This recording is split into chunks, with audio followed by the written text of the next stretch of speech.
जी दोस्तों, तो आज स्टार्ट करते हैं। अक्सर सवाल आता है कि म्यूचुअल फंड भी तो इक्विटी में पैसे लगाते हैं और हम भी इक्विटी में लगाते हैं। नहीं, मैं इंडेक्स और ईटीएफ और सब का बात नहीं कर रहा हूँ। जो इक्विटी में पैसे लगाते हैं म्यूचुअल फंड, मैं उनकी बात कर रहा हूँ। और हम भी पैसे लगाते हैं इक्विटी में, तो हमसे ज़्यादा तो है उनके पास माइंड, तो हम क्यों वो करते हैं, पैसे लगाते हैं या जो जोखिम लेते हैं। ये जोखिम तो दोनों में है, लेकिन चूंकि आप उतना एक्सपीरियंस नहीं है तो आप पे ज़्यादा जोखिम होगा। और वही सब पॉइंटें समझेंगे, देखेंगे कि कैसे हम लोग डायरेक्ट में इन्वेस्ट कर सकते हैं या म्यूचुअल फंड में कौन सा बेहतर है, किसके क्या एडवांटेज है और किसके क्या डिसएडवांटेज है। तो ये सब बातें हम देखेंगे इस वीडियो में। बने रहिए, देखते रहिए, लास्ट तक देखिए, सारे कॉन्सेप्ट क्लियर होंगे। और हाँ, एक ही पॉइंट और कि कितने पैसे आपको म्यूचुअल फंड में लगाने हैं और कितने डायरेक्ट में, ये मैं वीडियो के लास्ट में बताऊंगा। ये अहम चीज़ है। तो चालू करते हैं आज mutual fund versus direct in equity with you. Okay, चलिए स्टार्ट करते हैं। सबसे पहले म्यूचुअल फंड और डायरेक्ट का जो ये 9 नंबर से नहीं चालू किए हैं यार, वो नीचे आ नहीं पाए ना, तो इसलिए मैंने सोचा कि चलो कोई दिक्कत नहीं, नंबरिंग का तो गेम है। तो स्टार्ट करते हैं फर्स्ट, जो कि एक्सपीरियंस। हाँ, ये सही बात है कि एक्सपीरियंस जो है वो फंड मैनेजर, जो कि क्योंकि वो उन्हीं का सैलरी लेते हैं तो उनके पास ज़्यादा होगा। एक्सपीरियंस से याद आया कि मान लीजिए आपके घर में प्लम्बिंग कराना है। क्यों म्यूचुअल फंड एंड क्यों डायरेक्ट इन्वेस्टमेंट होता है, ये अक्सर सिचुएशन डिपेंड होते हैं। देखिए, यदि आपके घर में प्लम्बिंग का काम है तो आप प्लम्बिंग खुद से भी कर सकते हैं, ठीक है, और प्लम्बर भी कर सकता है, दोनों चीज हो सकता है। दोनों में अंतर क्या है कि आप उसमें एक्सपीरियंस नहीं है, हो सकता है कहीं लीकेज हो, कहीं आपसे छूट जाए, कोई वो हो, तो आप बेहतर नहीं कर सकते, ठीक है। लेकिन इसमें अंतर क्या हो सकता है कि आप पैसे सेविंग कर सकते हैं, आप अपने सामान का केयर ज़्यादा ध्यान से रख सकते हैं, वो नहीं आएगा, टूटेगा, रिप्लेस कर देगा। तो ये सब सारे सिचुएशंस होते हैं जो आप पे डिपेंड करते हैं कि आप कैसा कर सकते हैं। तो वैसे ही म्यूचुअल फंड एंड डायरेक्ट भी आपके सिचुएशंस पे है, आपके रिस्क पे है, ठीक है। ये आप डिपेंड कीजिएगा कि आपको किस में कितना इन्वेस्ट है। ये मेरी राय अपने लिए है, आप अपने रिस्क पे ही इन्वेस्ट कीजिएगा। मुझे क्या लगता है मैं वो बताता हूँ। तो एक्सपीरियंस, सबसे पहले एक्सपीरियंस के बारे में समझते हैं। देखिए, फंड मैनेजर के पास हमेशा ही ज़्यादा एक्सपीरियंस रहेगा आपके, क्योंकि वो उसका सैलरी लेता है, वो उसमें एक्सपीरियंस्ड है। तो जी हाँ, यहाँ पे म्यूचुअल फंड मैनेजर के पास एक्सपीरियंस होगा और आपके पास एक्सपीरियंस नहीं होगा, सही बात। लेकिन इसके एडवांटेज भी हैं, हम देखते हैं कैसे एडवांटेज है, ठीक है। यहाँ पे एक्सपीरियंस के कारण वो ज़्यादा यहाँ पे मोर देन 1 पॉइंट आपके है। परसेंटेज ऑफ मनी, जो कि टैक्स के रूप में या कुछ रुपये के रूप में आपसे लिया जाएगा, क्योंकि आपके बदले यदि वो काम कर रहा है, आपको रिटर्न दे रहा है, तो कुछ ना कुछ तो करेगा। फ्री में तो कुछ नहीं होता भाई। फ्री में अब तो आपको पानी भी रुपये से मिल रहा है, तो फ्री में पैसे कहाँ से मिल जाए। तो फंड मैनेजर जो भी है आपसे कुछ पैसे लेगा और आपके पैसे को इक्विटी में लगाएगा। तो ये निगेटिव पॉइंट है, और यहाँ पे आप परसेंटेज ऑफ मनी बचा सकते हैं, ओके। लेकिन आप इसका पावर नहीं समझ पाओगे। आप एक काम करना, SIP कैलकुलेटर या लमसम कैलकुलेटर में जाना, वहाँ पे ओनली 1% के मार्जिन से, ओनली 1% के मार्जिन से आप 30 ईयर्स का कैलकुलेट करके रहना है, सेम अमाउंट सेम ईयर, बस 1% का मार्जिन रखना, आपको पता चल जाएगा कि कितना बड़ा ये हो सकता है टर्नओवर। डाइवर्सिफिकेशन, जी हाँ, डाइवर्सिफिकेशन एक ऐसा चीज़ है जो हमें हमेशा इन्वेस्टमेंट में रखना चाहिए। मैं तो रखता हूँ और मैं सोचता हूँ कि सभी लोग रखते होंगे। डाइवर्सिफिकेशन से क्या होता है कि यदि मान लो कोई गवर्नमेंट पॉलिसी है, इंडिया या सेंटिमेंट का देश है, तो यहाँ पे अक्सर जो है आपको वैसा देखने को मिलता है कि कोई सेक्टर यदि गवर्नमेंट कुछ बोला तो अरे यार वो तो बाघ है, शेर है, खा जाएगा इस सेक्टर को। ऐसा होता कुछ नहीं है, लेकिन सेंटिमेंट बन जाता है। तो उसमें क्या होगा कि आप यदि उस सेक्टर के यदि 1-2 ही स्टॉक लिए हैं अपने पोर्टफोलियो में, तो सारे गिरेंगे, सारे गिरेंगे तो आपका पोर्टफोलियो जो है वो डाउन जाएगा। यदि डाइवर्सिफिकेशन होना चाहिए कि यदि गवर्नमेंट कोई चीज़ बोलती है तो यदि किसी सेक्टर को उससे पॉजिटिवनेस मिलता है तो कहीं ना कहीं किसी सेक्टर को उससे निगेटिवनेस भी मिलेगा। यदि निगेटिवनेस मिलता है किसी सेक्टर को तो किसी को पॉजिटिवनेस मिलेगा। इसलिए डाइवर्सिफिकेशन जरूरी है, लेकिन हाँ ओवर डाइवर्सिफिकेशन ये आपके रिटर्न को कहीं ना कहीं मिनिमाइज कर देता है। तो हमेशा ध्यान में रखना चाहिए कि कैसा डाइवर्सिफिकेशन होना चाहिए। ये मैं अपने मैनेजमेंट पोर्टफोलियो ऑफ मैनेजमेंट के एक सीरीज में ये चीज़ें बताया हूँ, जो कि मैं डिस्क्रिप्शन में डाल दूँगा। और हाँ, चैनल को लाइक एंड सब्सक्राइब करना ना भूलें और हमसे बने रहें और बेल आइकन पे भी क्लिक करें ताकि हमेशा नोटिफिकेशन आपको टाइम से टाइम पहुँचे। Okay guys, now third point, diversification. यदि हमारे पास मान लीजिए कि 20,000 रुपये हैं, ठीक है, यदि 20,000 रुपये हैं और हमें MRF में भी लगाना है तो 70,000 का MRF तो ले नहीं पाएंगे यार, तो क्या होगा, हमें नहीं मिलेगा। तो इससे बेहतर क्या करेंगे कि हम चेक करेंगे कौन से म्यूचुअल फंड ने MRF में इन्वेस्ट किया है। यदि जो इन्वेस्ट किया है उस पर हम लगा देंगे तो MRF के कुछ परसेंटेज शेयर हमें तो मिलेंगे ही मिलेंगे, साथ में कुछ और कंपनीज के शेयर मिलेंगे उतने यूनिट का। तो इससे क्या होता है कि हमें एक लार्ज डाइवर्सिफिकेशन मिल जाता है स्मॉल अमाउंट ऑफ मनी में। तो जी हाँ, म्यूचुअल फंड यहाँ पे और आप यहाँ पे, यदि हम यहाँ पे 1 क्रॉस कर देते हैं, यदि आपके पास बिग अमाउंट है तो आप डाइवर्सिफिकेशन रख सकते हैं। चौथा चीज कहते हैं डिसिप्लिन। देखिए, यदि आप SIP कर रहे हैं तो आपके माइंड में एक हिट न हिट हो ही जाता है कि चलो 3,000 में डालना है, तो आप हर मंथ उसको SIP के रूप में डाल सकते हैं। एक डिसिप्लिन वे में आपका इन्वेस्टमेंट मेंटेन होते रहेगा। लेकिन जब हम खुद से करते हैं तो हमारे सेंटिमेंट, हमारे इमोशंस जो है हमारे कंट्रोल में नहीं होते शुरू में, बाद में तो हो ही जाते हैं। बाद में शुरू में तो ऐसे सेंटिमेंट होते हैं कि बढ़ने वाले शेयर को बेच देते हैं, लॉस वाले शेयर को रख लेते हैं तो ये अक्सर हुआ करता है, लेकिन बाद में सेंटिमेंट सुधर जाते हैं। तो जनरली हम बात करते हैं कि डिसिप्लिन जो है वो हम मेंटेन नहीं कर पाते जब खुद से इन्वेस्ट करते हैं डायरेक्ट रूप से और म्यूचुअल फंड में हमें डिसिप्लिन देखने को मिलता है। तो जी हाँ, म्यूचुअल फंड में डिसिप्लिन मिलेगा और डायरेक्ट रूप में नहीं मिलता है। सबसे बड़ी चीज, कभी भी इक्विटी में कभी भी सबसे बड़ी चीज क्या होती है, एग्जिट और entry point. That means buy and sell, when and how. तो ये दो चीजें जो है ना, ये दो ही चीज पे पूरा इन्वेस्टमेंट ऑफ इक्विटी छुपा हुआ है, ठीक है, सबसे बड़ी पॉइंट है। और वो कहते हैं ना कि जब सब चीज़ अच्छा हो रहा है, जब सब चीज़ अच्छा हो रहा है तब समझ लो यार कि वो बुल मार्केट का अंत है, यानी अब वहाँ से डाउनफॉल होगा। और जब सब अच्छा चलता है ना तब ज़्यादा इन्वेस्टमेंट आते हैं मार्केट में, क्योंकि वो सबके कान में जाता है, ठीक है, कि अरे यहाँ से पैसे बन रहे हैं, अरे यहाँ से पैसे बन रहे हैं। वो क्या कहते हैं, भेड़ों वाली चाल, सब चले तो एक ही तरफ से सब चल रही है।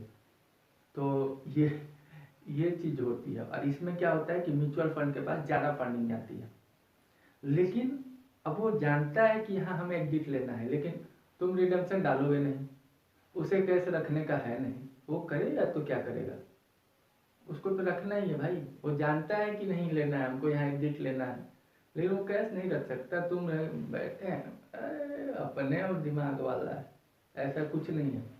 Exit entry point minus point है।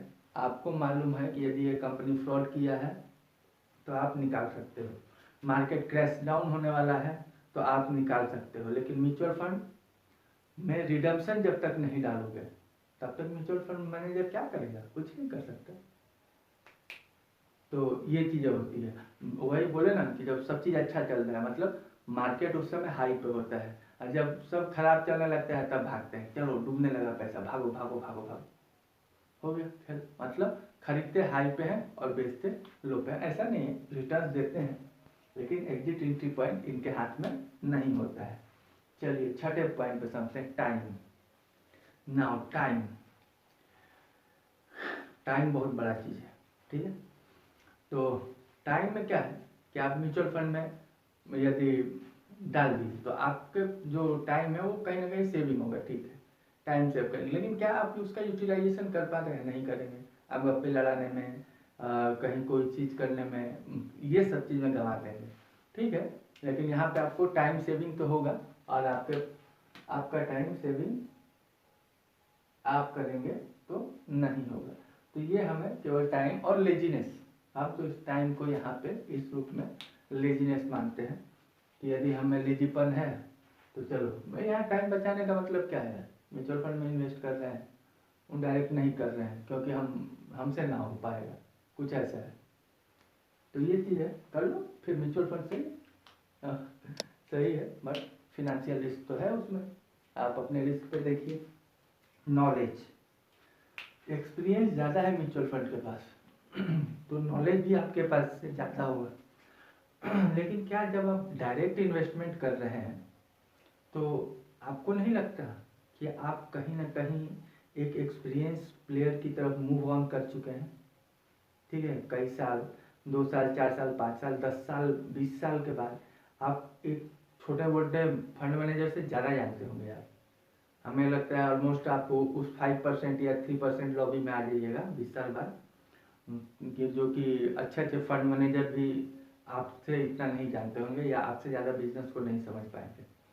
तो टाइम और ये नॉलेज, इससे नॉलेज तो बढ़ेगा। हाँ, एक चीज़ और, यदि नॉलेज बढ़ता है तो आप म्यूचुअल फंड में भी इन्वेस्ट करोगे ना, तो उसमें भी अच्छे रिटर्न लेके आओगे, क्योंकि तब आपको ये समझ में आ जाएगा कि कौन सा म्यूचुअल फंड में कौन सी कंपनी का इन्वेस्टमेंट है, और कौन सा म्यूचुअल फंड अच्छा रिटर्न दे रहा है, कौन सा म्यूचुअल फंड कितना ग्रीडी है, कौन सा म्यूचुअल फंड कितना फियर है, किसका एग्जिट एंट्री पॉइंट मतलब सही है, कौन से कंपनी से निकल जाता है, डाइवर्सिफिकेशन कितना दिया है, क्या वो केवल फंड जुटाने के काम में तो नहीं है।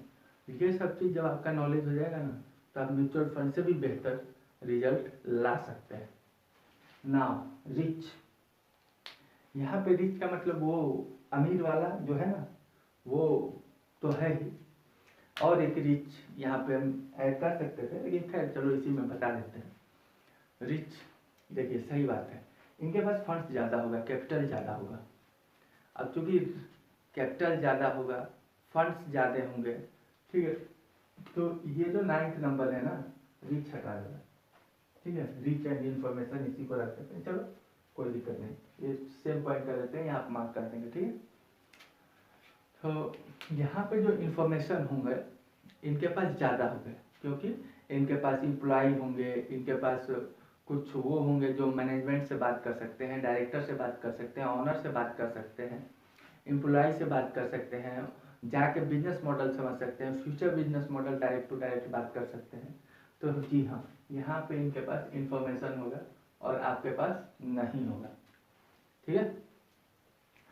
दूसरा चीज़ समझते हैं कि इंफॉर्मेशन तो सही में है, लेकिन क्या इंफॉर्मेशन, मान लीजिए कि जो अभी कंपनी आईपीओ आए, मैं बनाऊंगा इसके बाद आईपीओ के बारे में, क्योंकि आईपीओ बहुत जल्द जल्द करेक्ट हो रहे हैं, तो जल्द जल्द करेक्ट हो रहे हैं तो उसका क्या स्थिति हो रहा है और क्यों करेक्शन में आईपीओ ही सबसे ज़्यादा नीचे गिर रहे हैं, इसका अगला मैं वीडियो बनाऊंगा। फिलहाल मैं यहाँ पे ये समझते हैं कि इंफॉर्मेशन, आईपीओ जो है, कोई भी चीज़ यदि आप अपना सामान कहीं बेचने जाइएगा तो क्या कम दाम लगाइएगा? मार्केट में जब आप अपना सामान लेके जाइएगा तो आप तो यही सोचिएगा ना कि अपने सामान से भी ज़्यादा दाम मिले, ठीक है, जो कि आईपीओ वाले करते हैं, हमेशा अपने वैल्यूएशन से ज़्यादा वैल्यूएशन पे लॉन्च करते हैं। तो इन्फॉर्मेशन की बात है, जब हम किसी भी ऑनर या किसी भी मैनेजमेंट से बात करेंगे तो कभी भी अपना निगेटिव चीज़ बताएगा क्या? नहीं बताएगा, हमेशा पॉजिटिव चीज़ बताएगा। और इतना पॉजिटिव चीज़, क्योंकि मैनेजमेंट है यार, उसे डील करने का तरीका आता है, उसे मालूम है कि आप कैसे, आपका माइंड वॉश कैसे किया जा सकता है, तो कहीं ना कहीं वो कुछ ना कुछ आपके माइंड में ये डाल देगा, भर देगा कि आप, उसका कंपनी बेहतर है, उसका सामान जो है वो बेहतर है, वो जो दुकान में बैठा है उसका दुकान उस बाजार का सबसे हिट दुकान है, ठीक है। तो ये कहीं ना कहीं वो आपके माइंड में डाल देगा, तो ये एक निगेटिव पॉइंट भी है, तो इसको हम जीरो कर देते हैं, ठीक है। अब देखिए दूसरा 10वां चीज सेफ। अब सेफ का रोल क्या प्ले कर सकते हैं? सेफ का मतलब वो सेफ नहीं, क्योंकि वो सेफ के लिए तो मैं यहाँ पे डिस्क्राइब कर चुका हूँ, ठीक है। हम यहाँ पे सेफ का बात कर रहे हैं कि कोई भी इंसान, ठीक है, जिसे केवल अपने सैलरी से मतलब है, फंड मैनेजर है किसी कंपनी का, तो वो सैलरी देता होगा अपने इंस्टीट्यूशन से, तो जब भी सैलरी, कैरियर देखिए, कैरियर हमेशा सेफ आदमी लेके चलता है, वही सेफ की बात कर रहा हूँ। तो फंड मैनेजर क्या सोचेगा, यार ज़्यादा 30 मार्का वाली चीज़ तो नहीं, लेकिन हाँ निगेटिव ना जा पाए, कुछ ऐसा ना कर दें कि जो मेरे नौकरी पर झटका लग जाए और कंपनी जो है पीछे से लात मारे और बाहर निकाल दे।